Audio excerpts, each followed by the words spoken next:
యేసుక్రీస్తు ప్రార్థన మందిరం తరపున మీకు నిండు హృదయపూర్వక వందనాలు.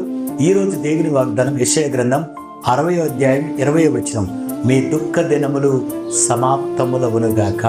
ఈ నూతన సంవత్సరంలో ఏ కన్నీళ్లతో బాధలతో ఉన్న ప్రభు అంటున్నాడు, మీ దుఃఖములను సమాప్తం చేసి సంతోషాన్ని ఇస్తానని చెప్తున్నాడు.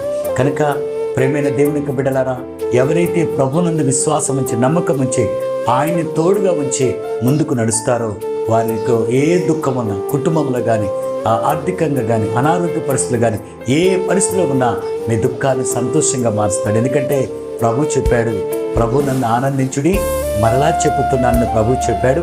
కనుక ఆ యొక్క ఫిలిప్పీ 4:4 ప్రకారంగా ప్రభు నన్ను ఆనందిద్దాం, దేవుని యొక్క సన్నిధిలో సంతోషాన్ని పొందుకుందాం.